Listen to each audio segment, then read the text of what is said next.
जिसकी जितनी बड़ी मांग वो उतना ही बड़ा भिखारी। ये मंदिरों में बैठे लोग, चाहे राम का मंदिर हो या श्याम का,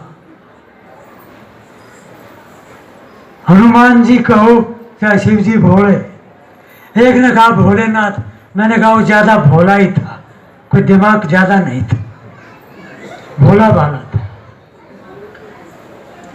इनके बैठे मंदिरों में जो पुजारी पहुंचने वाले लोग, आप जरा उनकी पूजा का ढंग देखो। वे पुजारी कहे जाएं या भिखारी कहे जाएं।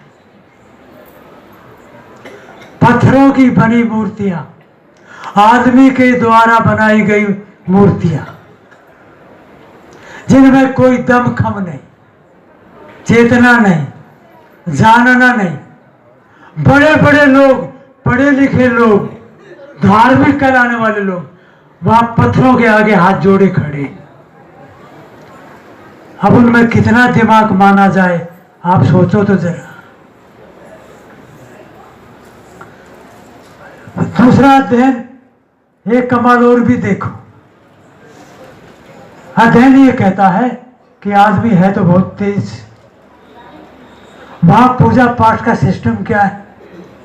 थाली मांज ली, जरा सी रुई ली, उसमें तेल घी डाल दिया, चलते चलते किसी के बगीचे से फूल तोड़ लिए या 2-4 रुपए के फूल खरीद भी लिए और चले देवी देवताओं के मंदिर में। ज्यादा से ज्यादा खर्च कितना हुआ? 10 रुपए का। 10 रुपए का खर्चा करके पुजारी वहां पहुंचता है और उसके सामने धर के थाली फूल चढ़ा के ज्यादा से ज्यादा 10 रुपया भेंट भी धर दिया, चलो 20 रुपया ले लो। अब 20 रुपया धर कर उन पत्थरों के आगे हाथ जोड़ के खड़ा है। अब भीतर की मांग क्या है कि या भगवान 20,000 दे दो। 20 रुपए का खर्च जेब से गया और मांग कितनी है? 20,000 रुपए। ये तो एक उदाहरण दे रहा हूं। कितने लड़का लड़की मांग रहे, मकान छोटा बड़ा मांग रहे, मगर अभी थोड़ा एक हिसाब बैठाओ। 20 रुपए का खर्च और मांग है 20,000 रुपए की। दोनों में से एक पागल तो पक्का है, या तो देने वाला या लेने वाला। किसी को 20 रुपए दिखा करके वो आपको 20,000 क्यों देगा? और देगा तो क्या दिमाग ठीक माना जाएगा? ये बात हंसने की तो है, मगर थोड़ा समझो। लोगों को तो पूजा पाठ का भी पता नहीं, तब गुरु कबीर साहब को समाज के सामने खड़ा होकर लुभा लेना पड़ा कि कबीरन भक्ति बिगाड़िया, कंकर पत्थर दो। पूरा जगत, भारत की बात छोड़ो, पानी और पत्थरों का पुजारी। यहां चेतन की पूजा, जीते जागते का आदर। घरों में भी ऐसे ही बर्ताव का ढंग हो जाए तो क्या पूछना। तो एक उदाहरण की बात थी। एक भिखारी था। भिखारी को किसी ने 2 रोटी दी। सुबह सुबह का समय था। फेरे हुए हाथों पर कोई भी दानदाता धर जाता है। सूरज उगा ही था। भिखारी को देखकर उसकी हथेली पर 2 रोटी धर दी। 2 रोटी सुबह सुबह पाकर भिखारी खुश था। फिर मन में विचार आया कि 2 रोटी ही, खाली रोटी और सूखी रोटी। हुआ यूं कि ऐसे रोटी पकड़ के जा रहा था। सामने दुकानदार सेठ था, बड़ी दुकान थी। वह दुकान खोल ही रहा था। भिखारी की नजर उस दुकान पर और दुकानदार पर पड़ी। भिखारी के मन में विचार आया कि रोटी तो मुझे मिल गई, ऐसा करूं, ये दुकानदार भी है, दुकान भी है, 2 डली गुड़ की मिल जाएगी, गुड़ और रोटी का तालमेल बैठाकर जलपान हो जाएगा। इधर ये हैंडपंप है और फिर मांगने चलो। अभी दिन काफी बड़ा है, सोच कोई गलत तो थी नहीं। इधर जब वो सेठ दुकान खोलकर बैठा अपनी जगह पर, इधर जब उसका रुख मुख हुआ तो देखा कि भिखारी चला आ रहा है। भीतर भीतर जलने लगा सेठ कि कम वक्त अभी अभी दुकान खोला, ये अभी अभी आ रहा है। वो बैठा बैठा ऐसे इशारा करता रहा हाथ से, समझ गए होंगे कि चला जा इधर मत आ, अभी अभी दुकान खोली। हाथ से धक्का दे रहा था, लेकिन भिखारी तो ऐसे ऐसे हाथ हिलाने वाले बहुत देखता है, उसका तो पूरा जीवन बीत जाता है। ऐसे अल्लू बल्लू तो जेब में रहते, वो हाथ हिलाता रहा और भिखारी कदम बढ़ाता रहा। और धीरे धीरे सेठ भी भीतर भीतर गर्मी पकड़ता रहा। जब दोनों आस पास खड़े होने के बाद उसने जरा कड़क आवाज सीखा, कितनी बार इशारा किया, बहरा है क्या, आंखें देखती नहीं क्या, अंधा है क्या, अभी अभी दुकान खोली, चले आते। अब भिखारी तो भिखारी था। उन्होंने जब वो बोल दिया तो अपनी बात रखी। उन्होंने कहा कि सेठ जी 2 रोटी तो किसी दान दाता ने दे दी, मैं तो ज्यादा नहीं, गुड़ की 2 डली लेने आया, रोटी का गुड़ का तालमेल बैठ जाएगा, मेरे पेट में रोटियां जाएंगी, इतना काम कर दो। और फिर तेज आवाज में सेठ जी फिर बोला, अंत में गालियां तक भी थी। भिखारी ने देखा कि अब शायद धक्का भी दे सकता है, काफी तेज गर्मी पकड़ गया। तब भिखारी ने अपनी आवाज खोली, ये बात सबके काम की है। भिखारी ने हाथ को उसको रोका, कहा सेठ जी एक बार फिर कान खोल के सुन। कहा गुड़ देना है तो मत दे, कोई बात नहीं, दुकान और मकान आगे मुझे और भी मिलेंगे, लेकिन मेरी बात कान खोल के सुन ले। गुड़ देना है तो दीजिए, नहीं देना है तो मत देना, मत दीजिए, लेकिन कम से कम गुड़ जैसा मीठा तो बोल, तेरा बिगाड़ा भी क्या यार, ये भिखारी ने कहा। सेठ को ये बातें जब सुनने में आई, तीर की तरह भीतर चुभ गई। कहा यार कमाल कमाल, ऐसा लगता है भिखारी नहीं, आज मुझे मेरा गुरु मेरे दर पर ही आ गया। मैं बिजनेसमैन, दुनिया की औलाद, ख्याति लब्ध आदमी, आज तक मुझे बोलने तक का भी नहीं पता। एक भिखारी की चोट काम कर गई कि गुड़ देना है तो दे दीजिए, नहीं देना है मत दे, लेकिन कम से कम गुड़ जैसा मीठा तो बोल, तेरा बिगाड़ा भी क्या है। सेठ भीतर भीतर रो गया। अपने 2 नौकर आए, हे रामू श्यामू कहा इसको पकड़ो, इस आदमी को।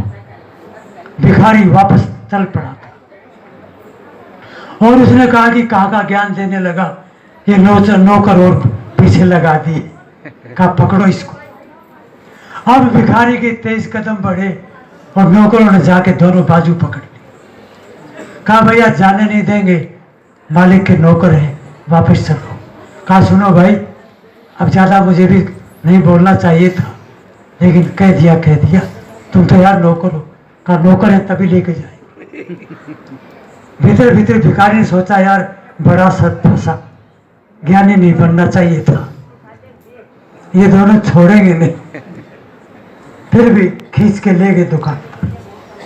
अब क्या होता है, भिखारी के विचार तो कुछ और थे, उसको नहीं मालूम था कि सेठ का पूरा जीवन बदल दिया। सेठ दुकान से उतरा और जूते निकाल कर भिखारी के पैर छू। कहा होगा दुनिया के लिए भिखारी, मैं आज से आपको अपना गुरु मानता हूं, तुमने मेरी आंखें खोल दी। इतना लंबा जीवन चला गया, मुझे बोलने तक का भी पता नहीं, आज पता लगा जीवन कैसा होना चाहिए। उन्होंने क्या किया कि नौकरों को कहा कि एक बार भीतर ले चलो मेरे गुरु को, अब खींचना मत, आराम से आदर से। भिखारी नौकरों ने देखा जब सेठ का ये हाल है तो हम किस खेत की बोली। सेठ ने तो एक बार पैर छुआ, नौकर दो दो तीन तीन बार छुए। कहा मेरे दादा मेरे महाराज भीतर चलो। भीतर चला गया। भीतर क्या था, सेठ ने कहा गुरुदेव इस तराजू पर बैठ जाओ। तराजू था बड़ा, तराजू पर भिखारी को बैठा दिया और नौकरों से कहा सुनो, जितना वजन मेरे गुरु में है इतना गुड़ उधर रख दो तौल करके, बोरे में डालकर, और मेरे गुरु में जितना वजन है इतना गुड़ रख दो। बोरे में डालकर गुड़ रखा गया और कांटा बराबर कर दिया गया। जितना वजन भिखारी में था उतना ही वजन उधर गुड़ में था। और हाथ जोड़ के कहा गुरुदेव जब जब कोई रोटी दे तो गुड़ की डली इधर से ही ले जाना। ये बोरा आपका, और जब खत्म हो जाएगा, जब तक आप नहीं मरोगे, ये गुड़ का बोरा ऐसे ही भरा मिलेगा। आप किसी का बोरा मत भर लेना या भर देना, ये मर्जी आपकी, लेकिन कम से किसी को अपने वचनों से धक्का मत देना। यदि घर में बोलने तक का भी तरीका और सलीका आ जाए, माँ अपने पेट से एक बेटी को निकालती है और बोलती है ओ रंडी कहाँ मर गई, ओ राड कहाँ चली गई। आप भी देखिए, एक बाप अपने बेटे को कहता है कहाँ चला गया ससुरा। ये बाप के बोल ये कानों से सुने संतों ने। जहां इतना भी तरीका नहीं है वे क्या घर बसाएंगे। पारक तो बहुत बड़ी ऊंचाई की बात, और ये पारकी संत ये तो बहुत दुर्लभ है। 10-20 हजार की संख्या, मोदी कितनी आवाज दे दे करके 1.25 करोड़, कहा 1.25 करोड़ की आबादी, और कहा ये गिने चुने पारकी संत और सेवक। आप सोचिए कितने पारकी भक्त है और कितने संत। ये तो बहुत बड़ी बात है। ये 10-20 हजार की संख्या, चाहे वहां सत्संग हो चाहे यहाँ, इधर भी पहुंच जाएंगे, वहां भी चले जाएंगे। तो पारक सिद्धांत कोई इतिहास की कहानी नहीं, कोई ऐसे नहीं कि कोई बाबर, कोई तैमूर, कोई सिकंदर। ये छोड़ो ये बातें। पारक सिद्धांत आवागमन को छुड़ाता है, हमें एक अच्छा जीवन जीने की कला सिखाता है, या हमें हमसे मिलाता है। तमाम धार्मिक जगत अच्छे चोटी के ज्ञानी कहलाने वाले वे गीत किसी और का गाते गाते मर जाते। कम से कम घर गृहस्थ में रहा हुआ आदमी यदि उसका वाणी जाल भी कट गया तो बहुत बड़ा पाना हो गया। माना कि घरों में उतार चढ़ाव आता है, जीवन है ही ऐसा। तो इसलिए तमाम सत्संगी भाइयों को मेरा निवेदन है, घरों में जब जाना खूब आराम के साथ जाना, अपने जीवन को बदल के जाना। कोई गांजा भांग बीड़ी सिगरेट की जो आदत पकड़े हो, छोड़ के जाना। गांजा भांग वाले भी एक दुआ बनाए, मेरी पढ़ने में आया, मैंने कहा ये भी बड़े खिलाड़ी, ये दुआ सुना दो अंतिम बात। और फिर साहब से निवेदन करते हैं, दुआ में क्या लिखा है? गांजा गांजा मांगे दूध मलाई। मैंने गंजेड़ी से पूछा, मैंने कहा यार ये जो दूध मलाई कैसे? कहा महाराज तुम्हें नहीं पता। मैंने कहा तू बता दे यार। कहा गांजा हम जो पीते हैं ना, इसमें खुश्की आ जाती, कलेजे में खुश्की आ जाती, फेफड़ों पर असर होता। तो इसलिए जितनी चिकनाई भीतर पहुंचाएंगे तो उतना ठीक लगता है, मांग बन जाए। गांजा मांगे दूध मलाई और भांग मांगे घी। जो भंगेड़ी है, ये गांजा भांग ये नशे के अड्डे। तो आगे किसी ने और बढ़िया बात जोड़ रखी थी, वो मुझे काम की लगी, सब कानों तक पहुंचा देता। वो क्या? गांजा मांगे दूध मलाई, भांग मांगे घी और दारू मांगे जूता चप्पल, सोच समझ कर पी। तमाम शराबियों का ऐसा ही हाल है, कुटाई पिटाई, कपड़े फटे, गंदी नालियां, धक्के मुक्के। ये इतने आत्माएं भी नशे से बच जाए, ये कम पारक, ये तो परम पारक है। हर घर में शराबी, क्यों? विवेक बिना, ज्ञान बिना ऐसे ही होता आया है। इसलिए सदगुरु कबीर साहब, सदगुरु श्री पूर्ण साहब, ये जीते जागते संत महात्मा जिनके बीच हम बैठे हैं, ये बहुत बड़ा पाना है। राजा दुखी प्रजा दुखी, दुखी रंग प्रभु भेष, धनवंत और निर्धन दुखी, तो निर्णय करके देख। ये बैठे लोग दुखी नहीं है। ये सत्संग में यहाँ आने वाले लोग मां सुखी, परम सुखी। और सुख की क्या परिभाषा? ये जो जीते जागते बैठे भक्त और संत, ये परम सुखी। इनके गीत गाओ, किसी निर्गुण निराकार, ये छोड़ो, ये सब कच्ची बातें हैं। ये भगवान का मिलन, प्रभु का दर्शन, ये परम का भीतर समाना, ये सब झूठे लोग। उन झूठी बातों को छोड़ देना, कच्ची बातों को हटा देना। पारक, अभी साहब अमोल साहब कह रहे थे कि पारक अपना स्वरूप श्री पूर्ण साहब की साखी का आधार का कि जाते सगलों पर किया। इसलिए पारखी बनकर के जीना चाहिए। ये कब होगा? जब हमारी समझ ठीक होगी, हमारी बुद्धि ठीक होगी, हमारा जीवन ठीक होगा, हम एक ईमानदारी का भाव जीवन में रखें। एक अंतिम बात, न खाने में मजा है, ध्यान देना, न खाने में मजा है, न पीने में मजा है। हो सके तो याद कर लेना, न खाने में मजा है, न पीने में मजा है। अगर समझ ठीक हो तो फिर जीने में मजा है। फिर मर्जी अपनी अपनी, आप अपने जीवन को आबाद करना या बर्बाद, आपकी मौज।